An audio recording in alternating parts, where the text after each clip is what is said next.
아직까지는 별로 중요한 얘기 없었으니까 지금부터 중요한 얘기니까 다시 해줘요, 처음부터? 제가 필요하신 분들은 놀러 오세요, 인천에. 제가 다시 해드릴게요. 처음부터 끝까지 다 다시 해드릴게요. 뇌에 대해서 좀 알아야 되는데, 어, 처음부터 웃기진 않았어요. 뇌는 어느 정도 바뀔 수는 있습니다. 어느 정도는 바뀔 수 있는데, 그리고 어느 정도 발달이 될 수 있습니다. 하지만 그 한계치가 분명히 정해져 있는 거죠. 그리고 부작용도 있어요. 어느 한 부위가 비대해지면 그 다른 부위에서 하는 역할을 이쪽에 빼앗겨서 다른 기능이 약해질 수가 있습니다. 이건 알고 있어야 돼요. 그래서 여기 지금 써놓은 걸 보시면 반복하면 뇌는 발달을 한다. 어느 한계선까지. 이런 책에 이런 얘기들이 있습니다. 런던이 전 세계에서 길이 가장 복잡한 도시라고 얘기를 합니다. 오래된 도시이기 때문에 옛날 건물들도 많고 길도 되게 좁고.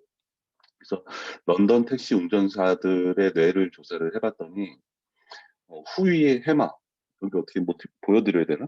그 후위 해마라는 부위가 일반인보다 크게 조사가 됐습니다. 근데 그래서 다시 한번 연구를 했어요. 런던 택시 운전면허 보는 그 시험을 보려고 공부하는 사람부터, 그래서 합격된 사람, 그리고 합격한 지 몇 년이 지난 사람, 그리고 떨어진 사람, 그렇게 조사를 해봤더니 어, 택시 기사가 되기 위해서는 그 길을 다 외워야 되는 거예요, 런던은. 그래서 처음에 공부를 시작할 때부터 해서 후위 해마가 점점 커집니다. 런던 택시 공부를 하는 사람들이. 그래서 몇 년 지났더니 점점 커지는 거예요. 그러다가 이 사람이 택시를 그만뒀어. 그러면 그 부위가 다시 줄어듭니다. 그리고 일반인하고 다시 같아지고요. 근데 또 20년이 지났어요.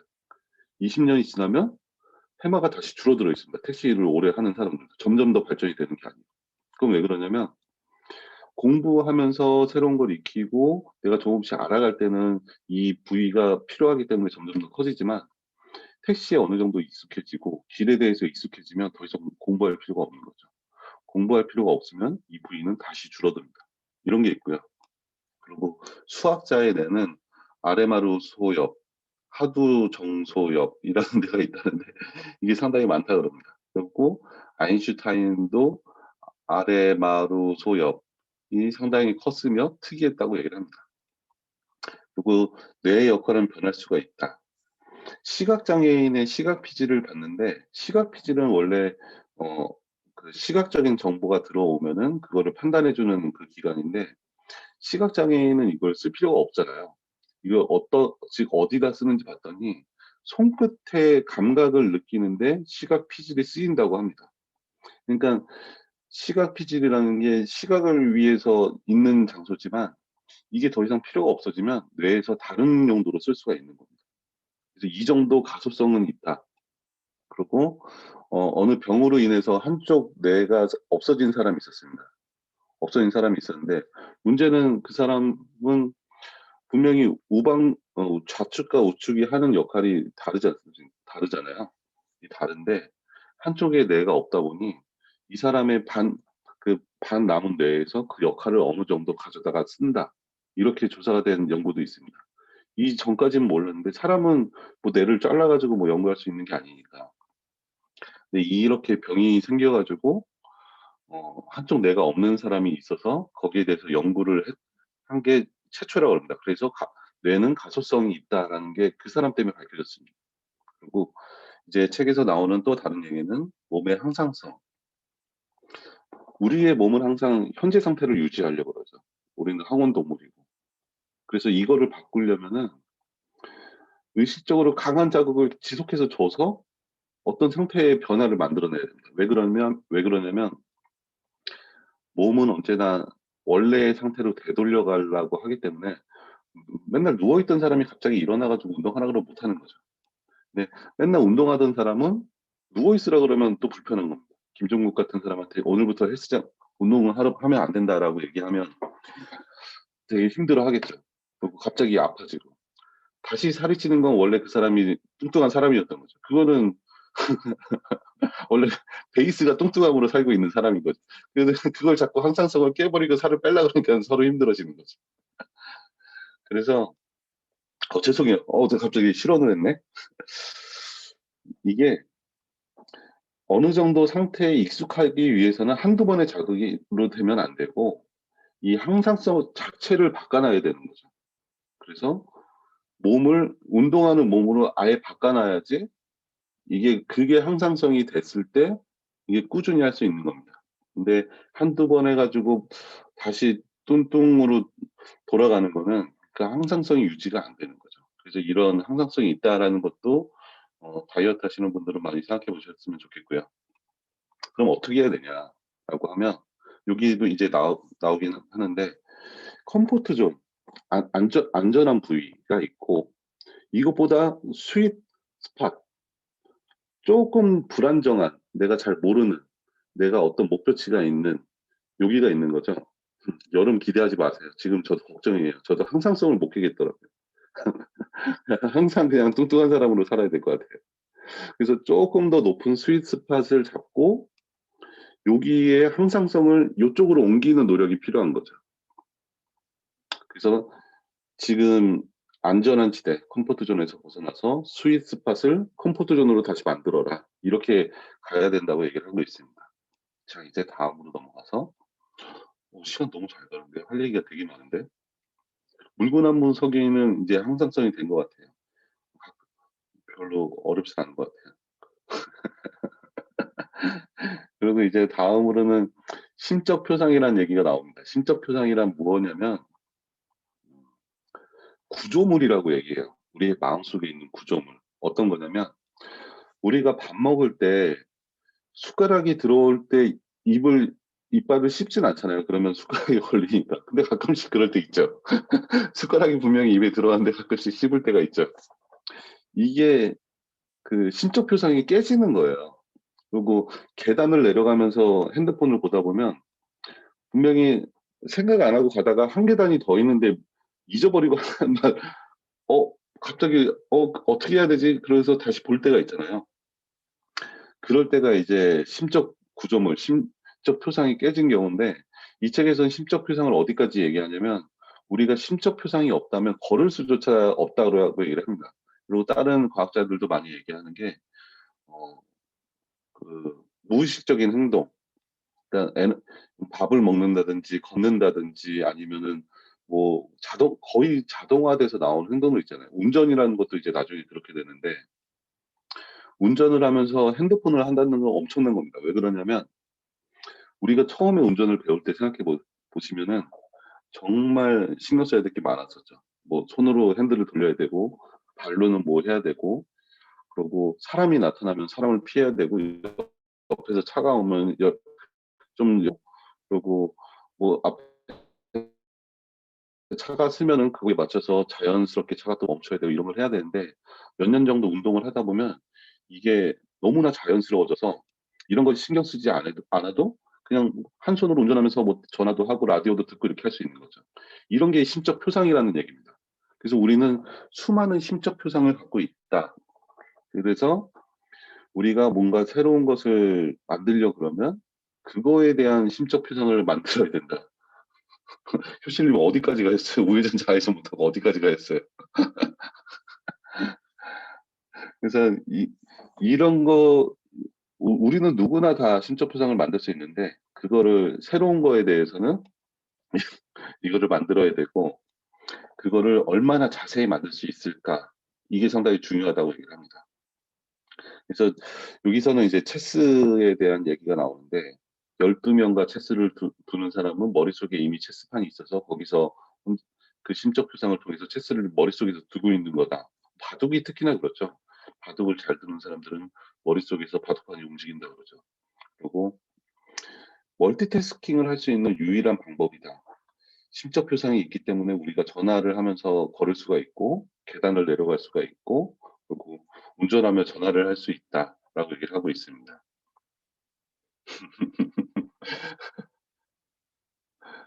여자들도 원래 10 가지 못 해요.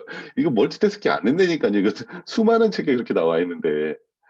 멀티태스킹이 뭐냐면 좀 이제 다른 얘기이긴 하지만 우리의 스위치 세포가 있어요. 그리고 각 부위가 하는 역할이 다 달라요. 핸드폰 할 때, 그리고 뭐 밥을 할 때, 칼을 썰 때, 뭐 이런 데 다 다르거든요. 다 다른데 이걸 하다가 다른 거라면 이 스위치 세포가 0.3초인가 걸린다 그랬잖아요. 이걸 스위치를 끊어줘야 돼요. 끊고 다른 걸 또 써야 돼요. 다른 걸 쓰고 그걸 또 끊고 또 이걸 써야 되죠. 그러다 보면은, 그리고 이런 심적 표상이 있는 것들은 좀 더 자연스럽게 되지만 심적 표상이 별로 없는 것들은 남자들이 심적 표상이 없는 거죠. 그런 이렇게 머릿속에 자동으로 할 수 있는 그런 게 많이 만들어지지도 않은 거죠. 왜 그렇지 남자들은? 아무튼 그래서 그걸 하는 동안에 집중력이 흐트러진다고 얘기를 해요. 집중력이 흐트러져서 정말 중요한 거 할 때는 두 가지를 하면은 둘 중 하나를 할 때보다 집중력이 많이 떨어진다 얘기를 합니다. 그래서 멀티태스킹은 개인적으로 인간은 원래 불가능하다. 근데 병이라 그러긴 그렇고 한 1%의 전 세계 사람 중에 1%는 멀티태스킹을 할 수 있는 사람이 있다고 합니다. 혹시 노정자님이 그 세계 1%에 들어가는 그 사람일지도 모릅니다. 그건 정확히는 모르겠고요. 아무튼 그런 사람도 있긴 있다고 합니다. 그리고 모든 걸 기억하는 사람들도 있어요. 그것도 병이죠. 자기가 살아온 하루하루를 다 기억하는 사람도 있고, 저는 음악 들으면서 뭐 다른 걸 잘 못해요. 자, 다시 각설하고 할 얘기가 많으니까. 그래서 그렇고 전문가의 심적 표상, 세밀한 명확성을 가져라라고 얘기를 합니다. 그래서 신경 조직망이 바뀐 고도의 전문화된 심적 표상. 그러니까 밑에다가 이제 작가의 심적 표상에 대해서 써놨는데 이것도 이제 책에 나온 얘기이기도 합니다. 정말 세밀하게 그리고 명확하게 심적 표상을 만든다 그러면 웃기지 말면 그럼 뭐 해야 돼요? 웃기면 어떻게 해야 돼요? 진짜 세밀하게 명확하게 심적 표상을 갖고 있으면 전문가가 더 될 수 있는 가능성이 높아진다고 얘기합니다. 노력을 해서 더 잘할 수가 있다는 걸 얘기하는 거죠. 그래서 이 책에도 나온 게 뭐냐면, 책을 쓸 때 처음에 어떤 책에 대한 목표를 정하고 어떤 사람이 읽을까에 대한 타깃을 정하는 거고, 그럼 그런 사람들에 대한 구성을 어떻게 짤 거고, 이런 게 다 심적 표상으로 심어져 있다면 더 좋은 책을 쓸 수 있다는 거죠. 그리고 책을 쓸 때 원래 기본적으로 그렇게 해야 되고요. 그래서 이런 심적 표상을 이렇게 하고 넘어가면은 안 될 것 같은데, 이거 상당히 중요합니다. 심적 표상이 상당히 중요해서 내가 만약에 진짜 어떤 걸 이루고자 하는 게 있다 그러면은 이거를 계속 생각을 한번 해보세요. 이게 머릿속에서 그 그림을 그리는 거죠. 내가 이게 이루어졌을 때 나는 이런 형태가 될 거라는. 이게 그 역도 선수 이미란도 스포츠에서 많이 하거든요. 이게 이미지 트레이닝이라고. 이미란 맞죠? 이미란 선수도 잠재의식, 잠재의식하고 비슷한 건 아니고요. 장미란이죠. 이미란 아니고. 이미란 누구지? 잠재의식이라는 거는 뇌는 의식과 잠재의식과 검열자 이렇게 세 가지로 나누거든요. 전 여친은 아니에요. 전 여친 이름 다 기억하는데 이미란은 없었어요. 그 의식이 아니고 뇌의 한 부분이 잠재의식이고, 심적 표상은 잠재의식이라고 부르는 그 무의식, 잠재의식 똑같은 거거든요. 그 안에 심적 표상이 들어가 있는 거죠. 그래서 심적 표상이 기억되는 장소가 잠재의식이고 무의식이지, 어, 잠재의식하고 다른 거죠. 그 안에 이제 심적 표상이 심어져 있는, 밥 먹는 거, 걸어 다니는 거, 말하는 거, 숨 쉬는 거, 이런 게 다 심적 표상이고, 이런 게 무의식의 잠재의식 속에 벌써 들어가 있는 거죠. 그래서 자연적으로 나오는 겁니다. 우리가 자연적으로 나오는 건 다 무의식에 들어가 있는 거예요. 단기 기억, 그리고 의식적으로 무엇을 한다는 거, 생각한다는 거, 그리고 내가 지금부터 무엇을 어떻게 해야 될까, 이런 거는 이제 의식적인 부분이고, 나머지는 다 잠재의식이라는 뇌의 한 부분 속에 들어가 있는 거라고 보시면 됩니다. 그래서 잠재의식, 무의식 속에 이런 심적 표상을 내가 목표하고자 하는 그 모습을 그리는 거. 그래서 장미라는 그 역도 그 잠재의식, 아니, 저 심적 표상을 만들면서 계단을 걸어 올라가서 거기서 뭐 어떻게 손을 털고 어떻게 잡고 어떻게 들어 올리고 내려놓고 다시 나오는 것까지 몇 분 동안의 그 시간을 머릿속에서 계속 트레이닝 했다 그러더라고요. 그렇게 해서 내가 정말 세밀하고 명확하게 심적 표상을 만들어 놔야지 노력의 대가를 얻을 수 있다라고 얘기를 합니다. 그리고 이거 말고도 음 어느 자전거 사이클 선수들한테 이게 너무 길어지는데 아무튼 심적 표상이 중요합니다. 이거는 또 다른 예들이 있는데 다른 예들은 제가 시간이 되면 제가 얘기를 해 드리겠습니다. 그럼 이제 황금기준 어떻게 노력을 하고 어떻게 연습을 해야 되냐 이제 이 얘기를 하기 위해서 지금 많은 얘기들을 하고 온 거죠. 의식적인 연습을 하라 그럽니다. 이 안데르센 에릭슨은. 그러니까 방금 얘기한 것처럼 현재의 기량을 살짝 넘는 정도의 목표 설정 그리고 연습 방법을 가지라 그러고 전문가들이 연구한 결론은 무엇이냐면 "엄청난 시간을 투자하지 않고 비범한 능력을 개발한 사람은 없다."예요. 그러니까 조급해하지 말라는 거죠. 근데 우리는 너무나 빠른 성과를 바라는 시대에 살고 있고 누구나 다 쪼금만 시간 투자해서 뭔가 할 수 있다고 생각을 합니다. 하지만 이 몇십 년 동안 이 노력에 대해서 전문성에 대해서 연구한 전문가들이 얘기하기에는 "시간을 투자하지 않고서 되는 건 없다. 그리고 그 시간도 엄청난 시간을 투자해야 된다." 그러니까 좀 내가 못 짧은 시간을 들여서 못하는 게 당연하다라고 받아들이는 게 맞는 것 같아요. 전문가들이 그렇게 얘기하는데 전문가들은 다 그렇게 얘기하는데 "나는 절대 수긍할 수가 없어."라고 얘기하는 게 사실 말이 안 되는 거죠. 네 그래서 이렇게 하고 그럼 그 기준은 무엇인가라고 얘기하면 이 굵은 글씨 보이실 겁니다. 첫 번째, 세분화된 목표. 딱 여기까지만 가는 겁니다. 정말 어 뭐 '1 년 후에 어떤 사람이 되겠다.'라는 목표를 잡아 놨을 때 그것만 가져가지 말고 이걸 쪼개서 첫 번째 목표, 두 번째 목표, 세 번째 목표, 네 번째 목표를 계속 만들어 놔야 되는 거죠. 황 작가님 쫓아내지도 않을 거예요. 술 한 잔만 사 주시면. 그래서 이 작은 목표를 정해 놓고 그거를 전에 나왔던 심적 표상을 만들어 놓고 그 심적 표상에 도달하는 연습을 계속해서 하는 거죠. 그러고 내가 이 방법이 오르면 좋지만 잘못될 수도 있잖아요. 그래서 잘못됐을 때 이 분야에 잘하는 사람, 이 분야에 경험이 많은 사람한테 코칭과 피드백을 받으면서 연습 방법을 바꿔 나가는 거죠. 만약에 내가 연습 방법을 정말 정확히 안다. 그러시면 그냥 혼자서 해도 되는 거죠.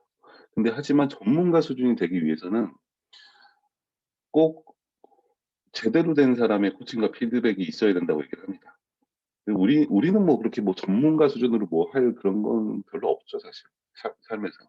이런 거는 그냥 작은 일은 그냥 혼자 해도 됐지만 정말 엄청나게 중요한 일 잘하고 싶다 그러면 코칭과 피드백을 통해서 제대로 된 연습 방법을 배워야 된다는 거고 그러고 모든 부분을 개선하는 게 아니고 아주 작은 특정한 부분들을 계속 개선하고 수정해 나가는 겁니다. 그러면서 코칭과 피드백과 개선과 수정을 통해서 최선의 연습 방법을 찾아내는 거죠. 그래서 내가 심적 표상으로 삼았던 그 세분화된 목표에 도달해야 된다. 이게 이 책의 핵심입니다. 지금 요 PPT에 나와 있는 게 지금 이 책에 대해서 얘기하고 있는 이 한 권에 나와 있는 내용의 가장 중요한 부분. 그래서 제가 이제 필요하신 분은 이제 PPT는 아니고 PDF로 해서 드릴 텐데 다른 부분은 안 보셔도 되는데 이 한 페이지만 꼭 보시면 돼요.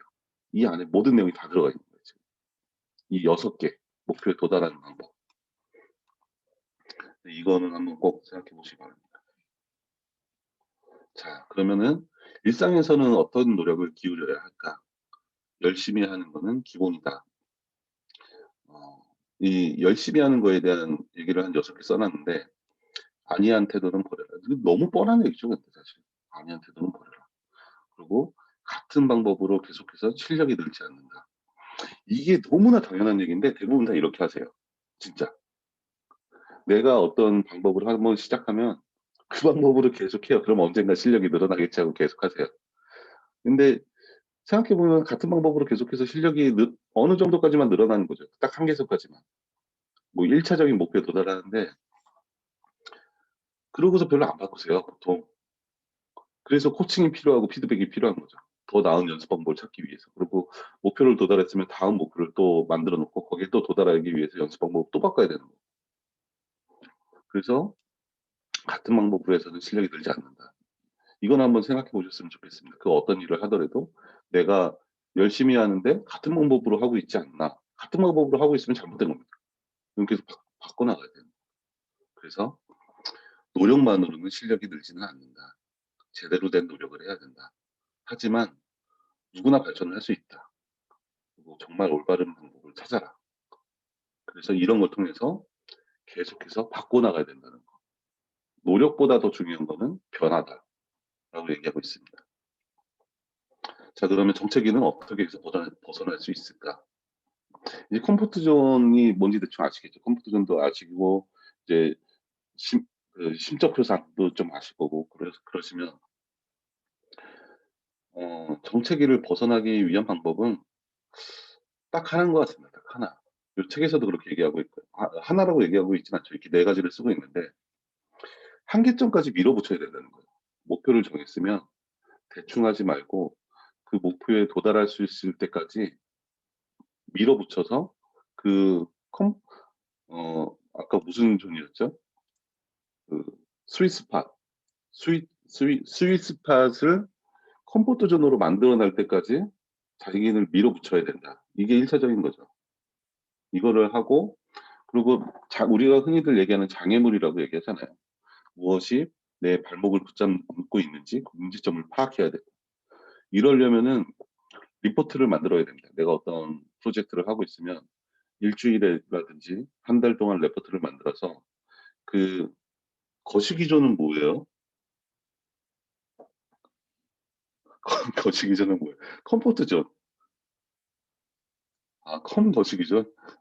깜짝 놀랐잖아요. 지금 얘기하다가 깜짝 놀라서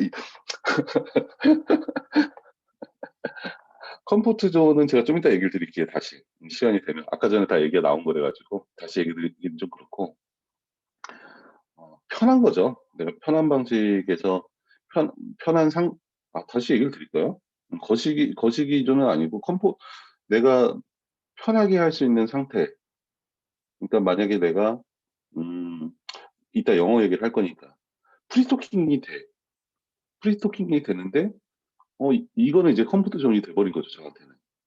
근데 좀 더 어려운 내용의 지금 만약에 초등학교 수준의 프리토킹을 하고 있으면은 이것에서 발음을 좀 더 미국식으로 고치는 거를 어떻게 할까? 이러면 컴포트 존을 벗어난 목표를 설정하는 거죠. 그래서 컴포트 존이라는 거는 간단하게 내가 편하게 할 수 있는 겁니다. 내가 편하게 할 수 있는 것에서 조금 더 높은 목표를 잡아서 자기를 그게 그 높은 목표가 다시 편안해질 때까지 자기를 한계까지 밀어붙여라. 그리고 자신의 발목을 잡고 있는 것을 파악하고 그 문제점을 개선하는 목표로 한 연습 방법을 만들어서 문제점을 또 개선하고 그리고 가능하면 여기도 다시 얘기가 나오는데 그 문제 해결 방법에 대해서 코치나 교사한테 의견을 구해라라고 얘기를 하고 있습니다. 이해되셨어요? 네. 그러면 이제 개인의 의식적인 연습의 동기부여 방법. 이것도 이제 책에 다 나온 내용입니다. 이게 다. 첫 번째로 보면 잘하고자 하는 욕망을 가져라라고 얘기하고 성공할 수 있다는 믿음을 가져라. 그리고 타인의 칭찬과 감탄이었나? 감사였나? 감탄이구나. 감탄을 들으면 좋다라고 얘기하고 있습니다. 그리고 같은 것에 흥미가 있는 모임이나 팀 결성 이런 것도 다 해보셨으니까 다 맞는 얘기죠, 사실. 대부분 그렇게 어려운 게 아니면 사실 누구나 다 대부분 성공할 수 있는 거고 칭찬하고 감탄 들으면 당연히 좋고 다른 사람과 같이 하면은 힘이 나고 그리고 하는 재능 같은 성격이 특히나 그렇죠. 모임이나 팀에서 잘하시는 편이죠. 저는 오히려 혼자 하는 게 좀 편한 편이긴 한데, 근데 리딩하고 있는 프로그램만 지금 몇 개가 되는지. 그리고 명확한 일정을 가져라라는 얘기도 있습니다. 그리고 이거를 또 똑같은 얘기예요. 쉽고 작은 목표로 나누고 한 번에 하나의 목표에 집중하라. 제가 특히 여기에 계신 분 중에 한 분한테 맨날 너무 많은 거 하지 말라고. 하나만 좀 하시라고. 하나를 먼저 제대로 하시고 그다음에 또 다른 거 하시고 그래야지 한 번에 여러 개 하면 다 못한다고 뜨끔하신 분이 한 분 계시죠. 그래서 항상 얘기 드리는데 너무 많은 거 하면 멀티태스킹하고 똑같은 거예요. 프로젝트라든지 아니면 자기 개발도 여러 개 하면 다 제대로 못해요. 그냥 어느 정도의 진짜 그 목표하는 바를 이룰 때까지는 선택과 집중을 해서 그걸 이룬 다음에 또 다른 걸로 넘어가고 또 다른 걸로 넘어가는 게 속도가 더 빠릅니다. 황 작가님 어느 정도 해야 되는지는 성공할 때까지 성공에 대해서 잘 모르겠어요. 저도 잘 모르겠어요. 그리고 자기에게 작은 상을 줘라 이런 것도 좋죠. 뭐 전에도 강의할 때도 한번 얘기 드렸지만 뭐 다른 거 아니더라도 시간도 상이죠. 나한테 시간을 주는 것도 상이고 새로움을 주는 것도 상이고 저는 그런 생각했었거든요. 아이패드 나 좀 주면 좋겠다. 버스 하나 타고서 한 2시간 동안 버스를 타고 한 바퀴 한 번도 안 타본 버스 있잖아요. 그 수많은 버스 중에 동네 버스에서. 그런 거 타고 안 가본 데 쭉 가다가 내려서 다시 거기에 뭐 한 10분, 20분 돌아다니다가 카페 가서 뭐 커피 한 잔 먹고 다시 그 버스를 타고 또 안 가본 데를 이렇게 돌아보고 이렇게 오는 것도 참 괜찮은 상 아닐까라고 생각합니다. 그리고 이제 일상에서 노력은 이렇게 해서 넘어가고요. 그럼 우리 아이한테는 어떤 노력 교육을 가르쳐야 하는가? 이것도 이제 책에 나와 있는 내용입니다. 3단계로 나누고 있는데 첫 번째는 놀이로 시작하는 거래요. 내가 훗날 자신이 관심 분야가 될 무언가를 접하게 하라. 근데 어떻게 접하는 거냐? 뭐 열심히 해서 뭐 하고 뭐 글로 쓰고 막 뭐 하고 그렇게 하지 말고 뭐 아이한테 영어를 가르치고 싶으면 그냥 영어를 들려주는 거죠. 그리고 영어로 뭐 재밌게 놀이도 하고 ABCD 뭐 놀이판을 갖고 와서 ABCD에 대해서 놀이도 하고 이런 걸로 해서 익숙해지게 그리고 이거 자체가 재밌어지게 하라고 얘기를 합니다. 그리고 연습 자체를 하지 말라. 뭘 배우려고 하지 말라는 거죠. 놀라는 거죠. 일단 익숙해지는 단계가 필요하다. 그리고 두 번째는 진지한 단계로 전환을 해라. 이때 아이가 이제 너무나 좋아하고 자기가 배우려는 의지가 생기고 이제 그러면 그때서부터 진지한 단계로 넘어가야 된다라고 얘기를 하고 있습니다. 그러니까 우리는 이제 진지한 단계에서부터 들어가는 거잖아요. 교사나 코치를 붙여 가지고. 그리고 학원들도 대부분 다 그렇고. 그렇게 하지 말고 첫 번째 단계가 꼭 있어야 된다는 거죠. 놀이처럼 하고 연습을 하지 않은 다음에 아이가 거기에 흥미를 보이면 그다음에 코치나 교사를 붙이고 그리고 동기부여는 이것도 상당히 중요한 것 같습니다. 자기 자신에서 나와야 된다.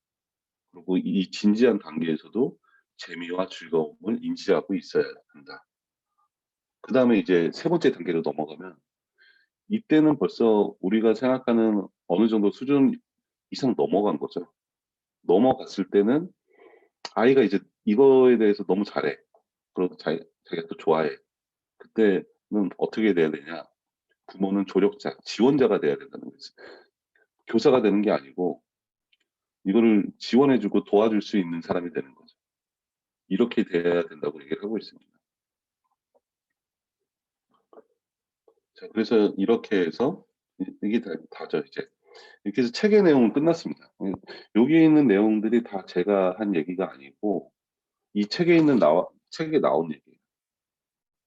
근데 이 책이 사실 읽기는 그렇게 쉽지는 않아요. 읽어보신 분들은 여기 읽어보신 분 있으신가요? 이거 책 처음부터 끝까지? 뭐 서문 보신 분 말고 읽어보신 분 없고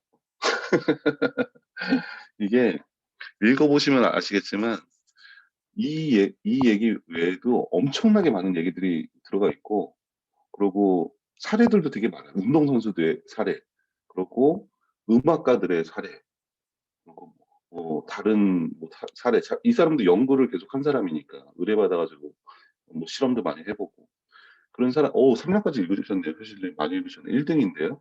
아이패드 사 드려야겠는데요. 그래서 이 책을 나중에 시간이 되시면은 한번 읽어 보시면 좋겠고, 지금 제가 이 책에 있는 내용만으로 PPT를 만들었을 때도 상당히 내용이 괜찮죠. 근데 책을 읽으면 더 많은 얘기들을 배울 수가 있습니다. 그래서 좀 한번 보셨으면 좋겠습니다. 출장 가서 돈 벌어 오시겠죠. 아이패드 사러 출장 가셨나 보다, 돈 벌려고. 자, 그러면은 이제 6개월 만에 프리토킹 하기, 이거를 얘기를 드리는데, 일단 제가 정말 프리토킹을 6개월 만에 했냐, 이제 이 얘기를 좀 드릴게요. 저 어떻게 했냐면, 어 제가 회사에 들어가서 영어로 얘기를 전혀 못하는 사람이었거든요. 근데 6개월 만에 회사에서 인도로 장기 출장, 주재원으로 이제 나가게 됐습니다. 나가서 가서 정말 처음에 생각한 게 '영어를 배워야겠다. 어차피 2년 동안 인도에 있을 거니까 영어를 좀 빠삭하게 배워야겠다.'는 생각을 하고, 그러면 우린 근데 학교 다닐 때 다 똑같잖아요. 시험 보려고 영어를 하지 뭐 프리토킹에 대해서 생각해 본 적 없잖아요, 우리 때는. 그래서 '어떻게 하면은 프리토킹을 할 수 있을까? 영어를 잘할 수가 있을까?' 일단 뭐 단어 외우고 사실 이런 건 별로 관심 없었어요. 내 목표는 오로지 프리토킹. 그러면서 방법을 계속 생각을 했습니다. 첫 번째 찾은 방법은 뭐냐면, 아이처럼 배워야겠다. 그러니까 어린아이들이 태어나서 보통 보면 한 4 살, 5살 되면 말 하잖아요. 그리고 4 살만 돼도, 3 살, 4 살만 돼도 엄마들이 하는 얘기는 다 알아듣죠. 그러면은 한 4년 정도면은 나는 어른이니까 제대로 아이처럼 배우면은 그 방법이 제일 빠른 거 아닐까. 그래서 그 방법을 연구하고 그 방법을 따라하기 시작했습니다. 그래서 어떻게 했냐면, 여기에 이제 1 번부터 6 번으로 똑같이 얘기를 드릴게요. 여기에 세분화된 목표를 세우라고 그랬죠. 그래서 세분화된 목표를 세웠습니다. 듣기랑 외우기, 말하기, 그리고 이런 상세 디테일까지 하는 세분화된 목표를 세웠고, 이때는 이거 영어 할 때는 이 책을 읽지 않은 상태였죠. 그리고 심적 표상. 저는 이제 프렌즈 시즌 4 1 편을 가지고 했었는데 이걸 25 분짜리 가지고 했습니다. 이거 25 분짜리 가지고 하고, 이거를 지속적인 연습을 어떻게 했냐면, 25 분짜리 하나를 MP3 플레이어에다가 넣고서 이거를 하루 종일 들었어요. 10 시간 동안 이어폰으로. 그리고 이거를 한 달 동안 했습니다. 한 편만. 이게 한 편만 가지고, 한 편 25 분짜리 한 편 가지고 하루에 10 시간씩 한 달 동안 하면 어떤 일이 벌어지냐면, 이어폰을 빼도 머릿속에서 그 드라마가 들립니다. 얘기하는 게 진짜 25 분짜리 노래 듣는 느낌이 됩니다. 우리 노래 다 외우잖아요, 따라 부르고. 그것처럼 드라마 한 편은 그냥 통째로 다 외워버립니다. 뉘앙스가 어떻게 되고, 그리고 뭐 거기서 어떤 행동이 나왔었고, 이 다음 대사는 무엇이고, 그다음에 어떤 상황이 벌어지고, 그 말 프로나운세이션까지 다 완전 똑같이 할 수 있습니다. 한 달 동안 하면, 10 시간 동안. 대단한 게 아니고 그냥 시간을 많이 투자한 거죠. 하루에 10 시간. 제가 이게 10 시간을 어떻게 투자할 수가 있었냐면, 그렇죠. 이거 궁금하죠. 왜 10 시간이 되냐면. 제가 첫 회사에 첫 직장에 가서 한 일은 뭐였냐면 AS 기사였거든요. 간단하게 얘기하면. 그러니까 그 인도라는 데 가서 아침에 딱 이어폰을 꽂고 가서 뭐 할 것도 없어요. 그냥 차 타고 공장까지 한 2 시간, 3 시간 이렇게 차 타고 쭉 가서 그때 잠깐 빼고 뭐가 문제인지 물어보고 한 10 분, 20분 대화한 다음에 "야 고치자." 해 가지고, 기계가 7-8 미터 되는 기계거든요. 이걸 뜯는 데만 2 시간 걸려요. 1 시간. 빨리 뜯으면 1 시간. 그러니까 한 시 일하기 시작하면서 낼 때 뭐 얘기할 필요가 없는 거예요. 그냥 나사 다 풀러 가지고 기계를 다 뜯어내야 되니까. 그럼 도착해서 하는 일이 한 10 분, 20분 동안 문제점 파악하고, 그다음에는 또 어차피 기계 뜯어야 되니까 이어폰 또 꽂고 있고, 뜯어서 말할 필요도 없죠. 뭐 기술자들끼리 같이 갔으니까. 그래서 계속 기계 고치고 또 닫는데 또 1 시간이에요. 또 한 시간, 2 시간 동안 고치고 또 1 시간 동안 닫고, 그러고 이제 그거 끝나면은 거기 사장이라든지 아니면은 매니저하고 얘기하고 오고, 뭐 얘기하는 것도 뭐 한 30분 얘기하면 되죠. 그냥 뭐 기계 잘 고쳤고 앞으로 어떻게 쓰고 이런 거 하시라고. 그래서 귀에 꽂고 다른 사람과 대화하는 시간 빼고는 귀에 꽂히는 시간에는 계속 이어폰을 꽂고 있었어요. 어차피 저 혼자서 일하고 다 외국 사람하고 일하고 한국 사람하고 같이 일을 안 했거든요. 그러면은 그렇게 하루 종일 그냥 꽂고 있었어요. 그러니까 아침 8시에 나가서 보통 한 밤 8시나 10시 정도에 오면은 그렇게라도 해야죠. 그렇다고 한 10시간 동안 아무것도 안 하고 이렇게 듣고만 있을 수는 없잖아요. 일도 해야 되고. 죄송해요. 어떻게 해요. 그렇게라도 영어를 하고 싶었어요. 그렇게 10시간 동안 하니까 25분짜리 진짜 한 열흘 지나가면 이걸 막 진짜 빼고 싶습니다. 빼고 싶고 도저히 못 막 오바이트 쏠릴 때까지 진짜 머리가 윙윙거리고 무조건 한 달 동안 들었어요. 그래도 그렇게 했더니 한 그러니까 하루에 그냥 20번 이상씩 듣는 거죠. 하루에 20번 이상씩 들으면 한 1주, 2주 동안 들으면 그냥 25분을 머릿속에 생각할 수가 있어요. 이렇게 이런 내용에서 이렇게 흘러가고 이렇게 흘러가고 이게 한 3주 정도 지나가면 뉘앙스까지 다 따라할 수 있습니다. 정말 신기하더라고요. 다 따라하고 한 달 지나면 어떻게 되냐면 그냥 25분을 말로 할 수가 있어요. 똑같이 처음부터 끝까지 똑같이 말로 할 수가 있어요. 완전히. 그렇게 해서 한 편을 25분 한 편을 끝내고 이걸 6개월 동안 했습니다. 6개월 동안 6편을 한 게 아니고 8편인가 했습니다. 왜 그러냐면 어느 정도 지나서는 한 달 갈 필요가 없더라고요. 왜 그러냐면 똑같은 사람들이니까. 똑같은 사람들이 나와서 비슷한 말을 하는 거고. 점점 시간이 첫 번째 테이프는 말동무도 없었죠. 저 혼자서 돌아다니면서 그냥 영어로 얘기하는 거였으니까. 에크토 틴짜 빠찌체사 아너 비스 뭐 이런 거 있어요. 시계 아게세 젤로 막 이런 것도 있고. 됐냐 단냐와 나마스테지 이런 것도 있고. 뭐 아무튼 그렇게 했고 코칭과 피드백 이거는 제대로 하지 못했습니다. 영어 뭐 강사가 없었으니까. 근데 그 대신에 이 듣는 거 외에 다른 활동을 하면서 내가 들었던 거랑 내가 하는 거에 대해서 셀프 피드백을 많이 했었죠. 일단 지금 저는 영어를 어떻게 하냐면 한국말로 듣고서 어 생각을 해 가지고 영어로 얘기하는 게 아니고 영어로 듣고 영어로 생각한 다음에 영어로 얘기합니다. 그래서 그러고 옆에서 그래서 "한국 사람이 무슨 얘기하는 거야. 저 외국 사람은 무슨 얘기하는 거야." 그러면은 얘기를 잘 못해요. 머릿속에서 영어로만 생각하고 있기 때문에 한국말을 하고 같이 매칭이 안 돼요. 영어로 생각하면은 영어로 이해하고 필기도 영어로 대화할 때 필기를 영어로 하거든요. 필기 영어로 하고 그래서 나중에 한국말을 물어보면 잠깐 또 한국말로 생각하는 시간이 또 와야 돼요. 한국말로 생각하고. 그래서 아무튼 그렇게 영어로 생각하는 연습을 했었고 그리고 일기를 썼습니다. 영어 일기.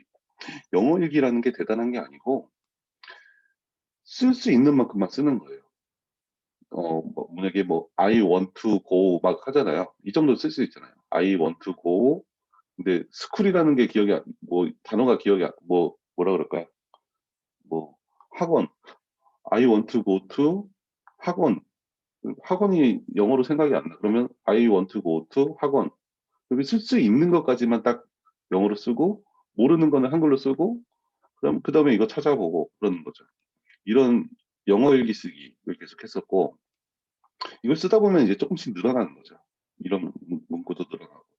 그리고 프렌즈 25분짜리를 듣다 보면은 어떤 게 나오냐면 음 그런 구문을 통째로 외우는 경우가 많이 있습니다.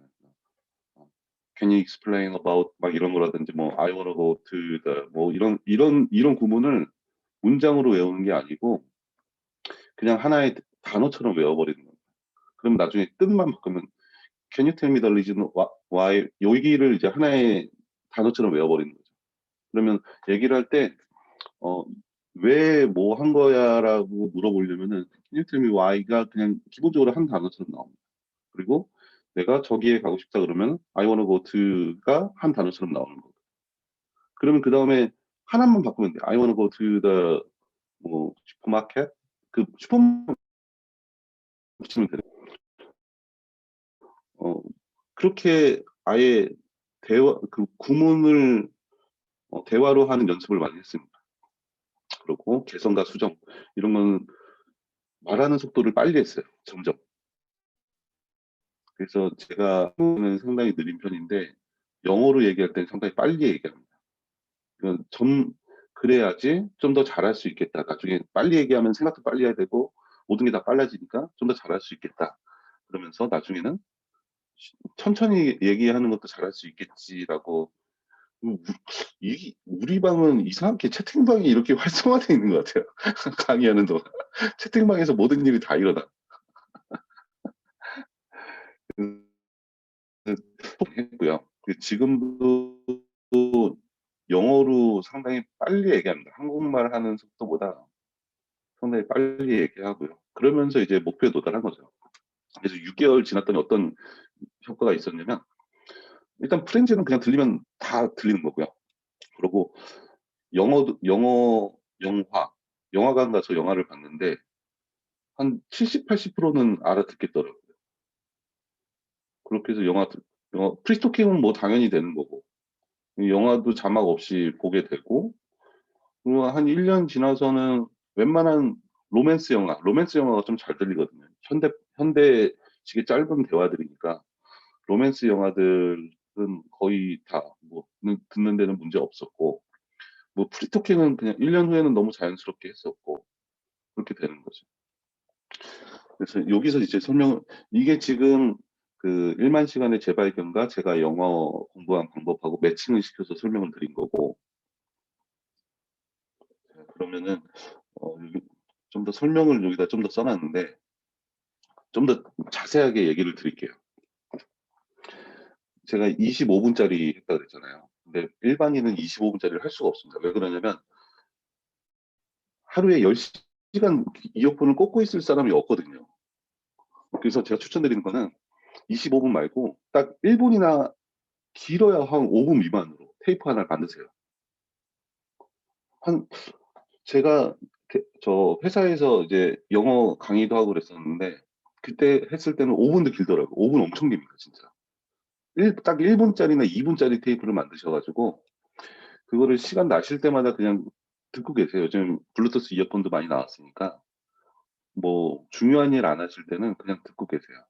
근데 처음에는 물론 이제 자막을 봐야겠죠. 어떤 내용인지 알아야 되니까. 처음엔 한글 자막으로 한 두세 번 보면은 나중에 자막 안 보고 계속 봐도 대충 뭔 내용인지 압니다. 한글 자막으로 한 두세 번 본 다음에 뭔 내용인지 이제 알 것 같아. 그러면 이제 영어 자막을 보는 거죠. 그래서 영어 자막을 보시고 영어 자막으로도 몇 번 보시면은 대충 다 이해가 갑니다.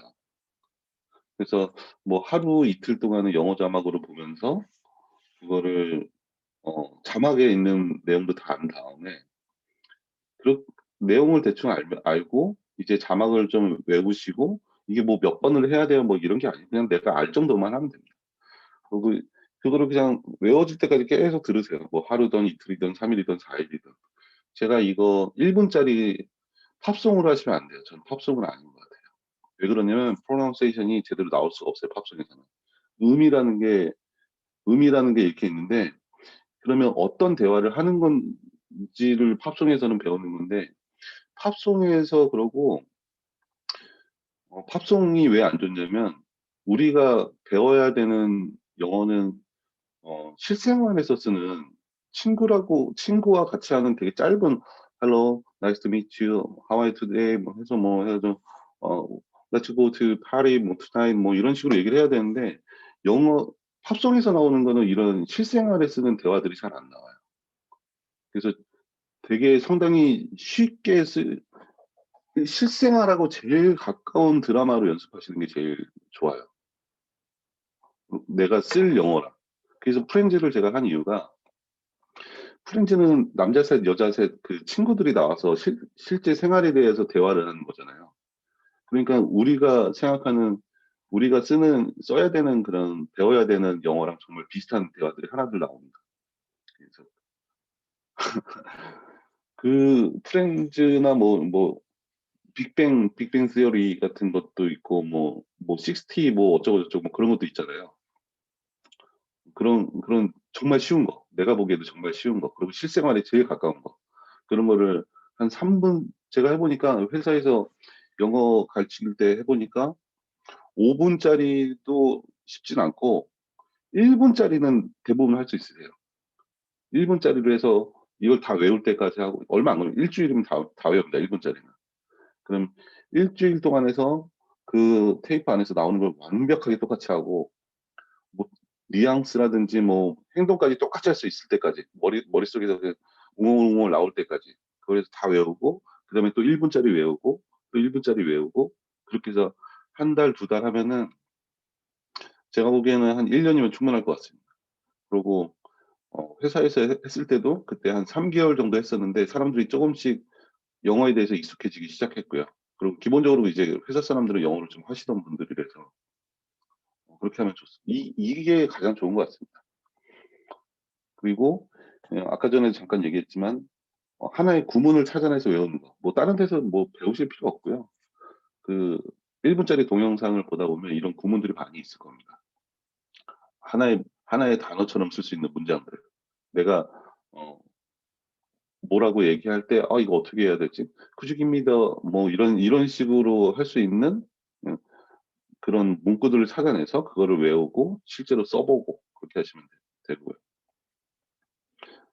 그리고 대화하는 게 사실 한국에서는 힘들죠.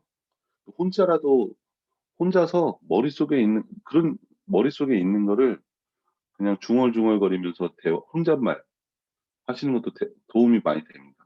저도 이거 엄청 많이 했거든요. 머릿속에서 계속 생각하면서 어, 누구랑 대화한다고 생각하고 대화를 해보고, 그리고 또 일기 써보고, 그러면 일기를 써보면은 대화하는 거랑 또 다릅니다. 그러면 내가 좀 더 명확히 볼 수 있거든요. 일기도 쓰고, 그리고 이게 어느 정도가 되면, 이게 몇 개월 정도 해가지고 되면 영어로 생각하기에 들어가는 것도 좋습니다. 근데 이건 상당히 어렵습니다. 이 영어로 생각하는 건 어떻게 하냐면, 어, 저는 이제 그거부터 했어요. 2 곱하기 4를 영어로 해보는 거예요. 2 multiple 4 is 8. 이렇게 하는 거예요. 이 숫자를 한국말이 없이 영어로 생각하는 게 상당히 힘듭니다. 숫자를 영어로 생각해서 계산을 해보고, 364 플러스 274는 이거를 영어로 해서 계산을 해보는 거죠. 군인 아저씨는 이제 아니죠. 군인 동생, 군인 애기. 그래서 그렇게 하면서 나중에는 애플 이런 단어들을 우리가 사과라고 말하는 순간 그 사과라는 거를 한글로써 얘기를 하잖아요. 이런 걸 단어를 머릿속에서 영어로 하는 건 너무 어렵다. 머리를 영어로 생각하기는 나중에 하셔도 될 것 같아요. 나중에 하죠. 그냥 1분짜리 드라마 하나 잘라서 이거를 한 일주일 동안 다 들어서 하나를 다 외우고, 또 1분짜리, 또 1분짜리 이렇게 해서 한 일주일에 하나 하면 한 달이면 한 4분 하는 거죠. 한 달이면 4분 하고, 그렇게 해서 한 3개월만 해보시면은 많이 느실 겁니다. 특별히 어려운 것도 아니잖아요. 그냥 시간 날 때, 집에 있을 때 그냥 이어폰 꽂고 있으시면 돼요. 다른 일 하면서. 노래 듣듯이. 영어 하실 거면 저는 이 방법이 제일 좋은 것 같습니다. 제가 이렇게 해서 배웠고. 이렇게 해서 제가 오늘 드릴 얘기는 다 드렸고요. 6개월 만에 프리토킹 했다 그래서 대단한 방법이 있을 것 같죠.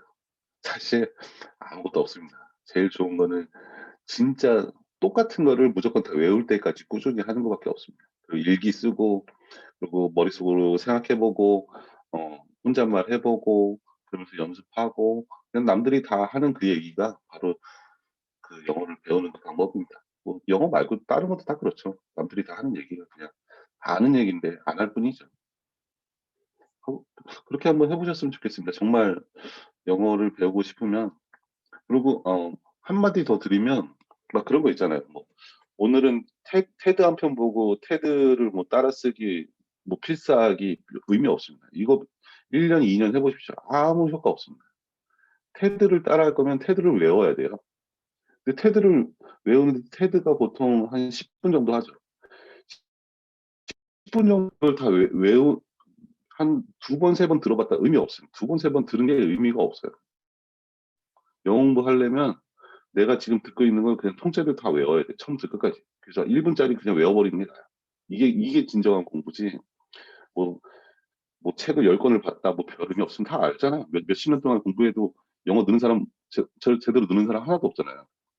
그래서 다른 거 하시지 마시고, 그냥 1분짜리 그냥 통짜로 처음부터 끝까지 아예 음악 외우듯이 그냥 노래처럼 그냥 다 외워버리는 거.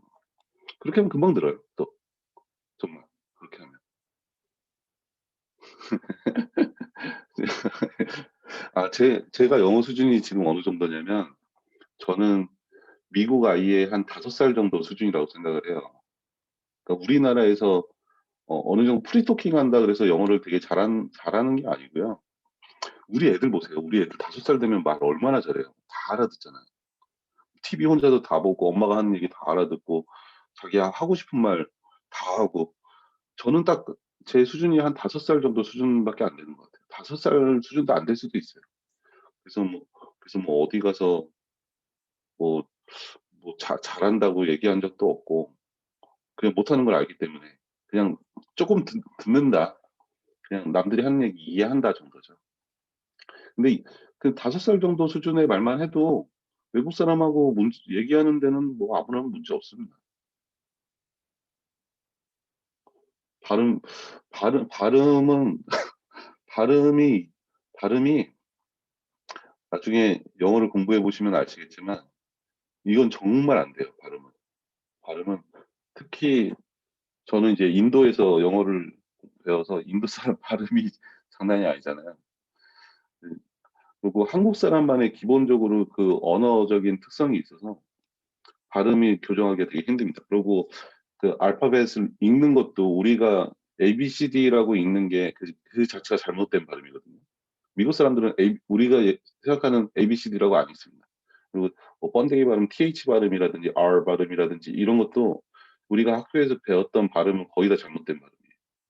그래서 그러니까 알파벳 자체를 제대로 못 읽으니까 단어를 읽을 때도 단어 하나하나에 대해서 그냥 거의 다 잘못 우리가 알고 있기 때문에 잘못 발음을 하는 거죠.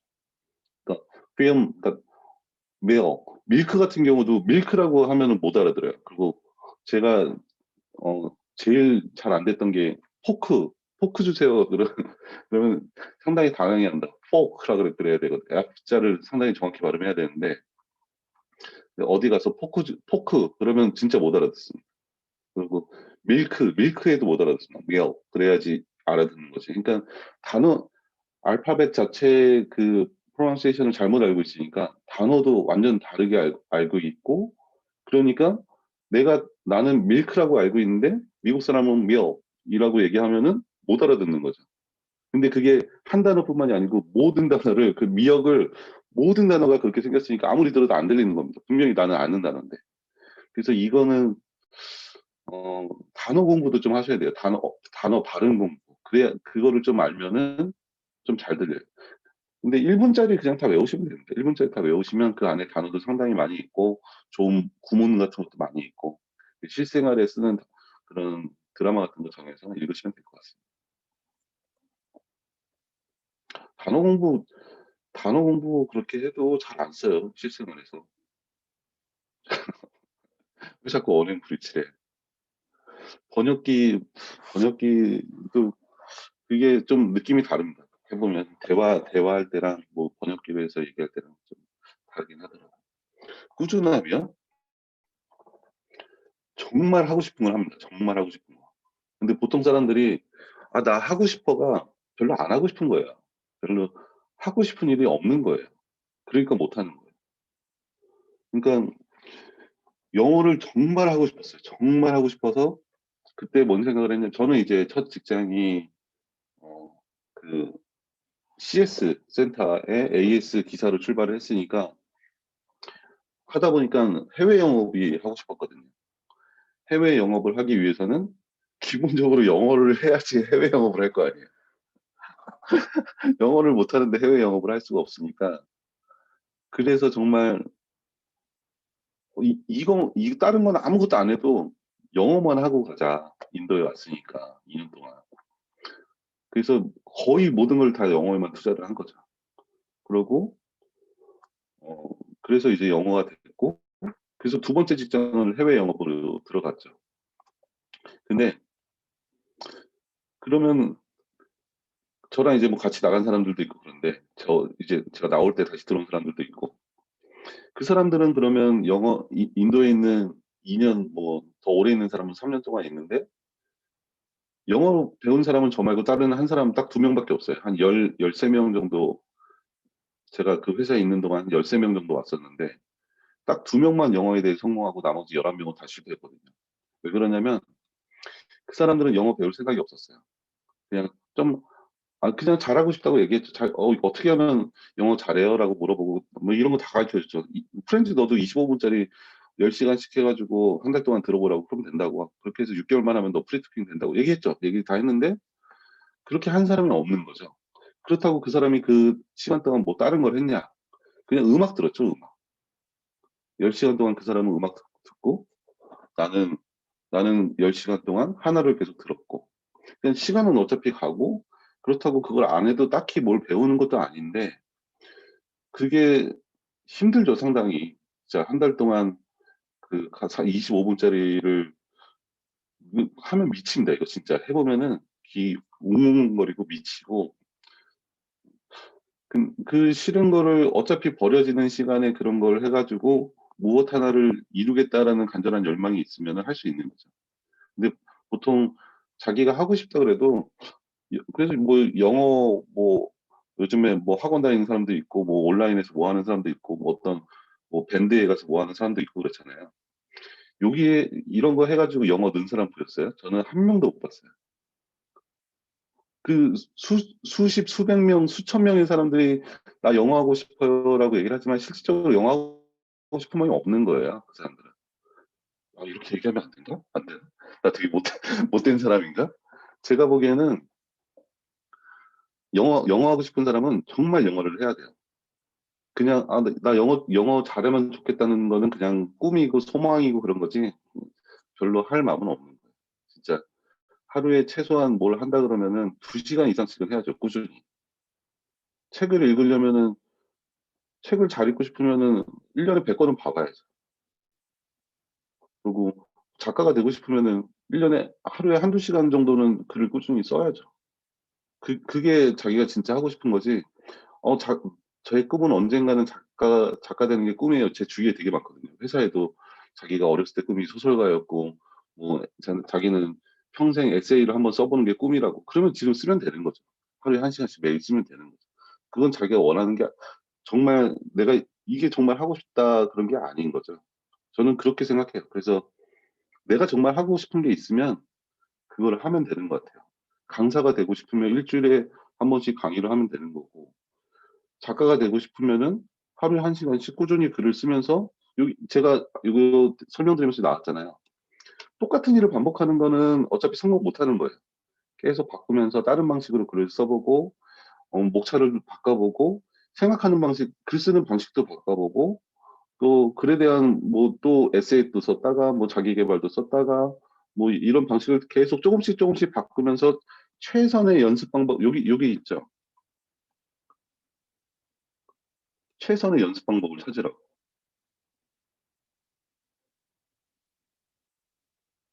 어딨지? 여기죠. 개선 수정해 가지고 코칭과 피드백을 통해서 개선하고 수정해 가지고 수정되는 연습을 통해서 최선의 연습 방법을 찾아야 돼요. 지속적인 연습을 해야 되고. 근데 영어를 배우고자 하는 사람들이 지속적인 연습을 매일 꾸준히 1 시간, 2 시간씩, 전 10 시간씩 했는데 10 시간씩 하고 연습을 하고 어떤 코칭과 피드백을 통해서 개선과 수정을 하고 계속해서 반복해 나가고, 그러면서 최선의 연습법을 찾는 사람이 거의 없는 거죠. 그러니까 못하는 거죠. 그러면은 영어 하고 싶다고 그래도 영어를 잘 못하는 거고, 책을 쓰고 싶다 그래도 글을 잘 못 쓰는 거고, 독서를 하고 싶다고 얘기하지만 독서를 잘 못하는 거고, 그렇게 되는 거죠. 그래서 이 책이 중요해요. 이 책에 어떻게 노력을 해야 되는지 거의 모든 방법이 다 나와 있어요. 그리고 저는 이 책을 읽기 전에 영어 공부할 때도 이런 방식을 정말 똑같이 거의 비슷하게 한 거죠. 거의 비슷하게 해가지고 6개월 만에 프리토킹을 했고, 6개월 만에 프리토킹 하면은 괜찮은 거 아니에요? 내가 살면서 단 6개월 만에 한 뭐 10시간씩 투자를 하긴 했지만 프리토킹을 했어. 이건 평생 가는 거잖아요. 내가 프리토킹을 6개월만 딱 진짜 빡시게 6개월만 해가지고 프리토킹을 하면은 이거는 평생 가는 거예요. 평생. 그 어느 자리에 가서도 프리토킹을 하고 여행 가서도 얘기할 수 있고 10시간 투자하는 거 그렇게 어려운 거 같지 않아요. 보통 뭐 일하는 사람들도 요즘에 이어폰 꽂고 있어도 괜찮은 회사들도 있고 아니면 집에 있으신 분들은 좋죠. 그냥 일하면서 가정 생활을 하면서 똑같은 거 별로 신경도 안 써요. 그냥 25분짜리 똑같은 걸 계속 듣는 거기 때문에 신경도 안 써요. 그냥 자연스럽게 외워지는 거죠. 그렇게 해서 한 10시간 동안 그래서 6개월 만에 프리토킹 하고 나면 평생 동안 영어는 걱정 없이 살 수 있는 거죠. 그리고 저는 지금 이제 책을 뭘 할지 할 수 있는 게 없어가지고 독서를 시작했는데 2016년도에 시작해서 2018년도에 원고를 썼죠. 3년 만에. 책을 읽기 시작해가지고 3년 만에 원고 쓰면은 그때부터 그 사람은 작가가 되는 거죠. 그러면 3년 투자할 필요 있는 것 같아요. 그렇게 어차피 3년 지나가는 거잖아요. 내가 만약에 피아노를 잘 치고 싶어. 그러면 하루에 1시간씩 피아노 연습을 해가지고 한 3년 후에 내가 좋아하는 곡 한 3곡 정도는 칠 수 있어. 이 정도는 충분히 자기한테 투자해도 되는 거 아닌가요? 뭐 드라마 보고 뭐 유튜브 보고 어차피 3년을 해봐야 지나고 나면 또 지금이랑 비슷하잖아요. 그렇게 또 매일매일 열심히 하는 것도 찾기 힘들고. 그래서 그렇게 한 번 할 때 뭐 정말 하고 싶은 게 있다. 정말 하고 싶은 게 없으면 굳이 안 해도 되는 것 같아요. 저는 하루에 뭐 30분 뭐 꾸준히 했어요. 근데 해보니까 안 돼요. 6개월 해보니까 안 돼요. 그럼 당연히 안 되는 거죠. 그건. 하루에 30분씩 6개월에서 되는 일이 어딨어요. 원래 안 되는 거죠. 그냥 하루에 4시간씩 6개월 투자했어요. 하루에 4시간씩 6개월 투자하셨으면 딱 6개월만 더 해보세요라고 얘기하고 싶어요. 그 정도 투자하신 분은 6개월 후에는 분명히 성과가 날 거예요. 1년 지나면 당연히 성과가 날 거고. 아니면은 진짜 만약에 6개월 동안, 아니, 하루에 4시간씩 1년 했는데 성과가 안 났다. 이 사람은 뭐 하나만, 원포인트 레슨만 딱 받으면은 얼마 안 걸려서 성과가 날 거. 근데 뭐, 하루에 30분 뭐 해가지고 뭐 하고 싶어요. 이런 얘기는 별로 의미 없는 것 같아요. 어차피 그런 건 안 되는 거죠. 하려면은 최소한 하루에 2시간씩 꾸준히 6개월은 해야지 뭐 어떤 성과를 볼 수 있는 거죠. 그래서 너무 많은 걸 하려고 그러지 마세요. 그래서 제가 선택과 집중이 필요하다고 얘기를 드리는 거예요. 뭘 하려면은 할 때 빡시게 제대로 많은 시간을 투자해서 여기 나와 있었죠. 전문가들이 얘기한 거. 여기 있다. 그 페이지. 전문가들이 얘기한 거. 엄청난 시간을 투자하지 않고 비범한 능력을 개발한 사람은 아무도 없대잖아요. 전문가들이 다 이렇게 얘기하는데 이상하게 우리는 하루에 30분씩 영어 3줄 쓰기를 해가지고 나 6개월 후에 프리토킹 하고 싶어요. 이거는 잘못된 생각이죠. 이건 불가능을 내가 하겠다는 생각이죠. 그냥 그렇게 해서 좀 하루에 투자하는 시간을 많이 가지시고 이거를 좀 장기 프로젝트로 해서 6개월이나 1년 정도 갖고 가시면 웬만한 거 뭐 책 하나 쓰는 거, 뭐 영어 좀 하는 거 이런 거는 그렇게 어렵게 안 되고 그런 건 없는 것 같아요. 단지 내가 들인 시간이 너무 작았다. 그리고 그 기간이 뭐 3개월 이런 기간이 너무 짧았다. 이런 게 문제인 것 같습니다. 그래서 원하시는 게 있으면은 정말 엄청난 시간을 투자해서 그렇게 해서 얻으시길 바랍니다. 저는 뭐 쉽게 무엇을 하는 방법은 잘 모르겠습니다. 그냥 시간을 많이 투자하고 다른 걸 포기하고 그래서 그걸 정말 열심히 하고 그러면은 웬만한 거는 자기가 다 얻을 수 있다고 생각합니다. 날로 드셨어요? 뭘 드셨어요? 지금 이 상황에서도 먹는 얘기하는 거예요? 뭐 궁금하신 거 있으세요? 지금 시간이 많이 늦긴 했는데 궁금하신 거 있으면 답변 드리고 끝내라고요? 그렇죠. 항상 마지막은 다큐가 되죠. 오늘 뭐 궁금하신 거 없으시면은 이렇게 하고 개인적으로 궁금하신 거 있으시면 제 뭐죠? 그 저거 있잖아요. 채널톡으로 주시면 되고요. 그리고 이메일 주소나 뭐 그런 걸로 주셔도 되고 뭐 궁금하신 거 이것저것 물어보세요. 황 작가님은 만나서 얘기하면 되고 우리 자주 만나니까 500원 너무했다. 술 한잔 사줘야지. 그러면 오늘은 여기까지 하고요. 다음에 또 뵙겠습니다. 가능하면은 목요일 날 또 다른 강의로 주제도 안 정했지만 한번 생각해 보겠습니다. 모두 수고하셨습니다. 아.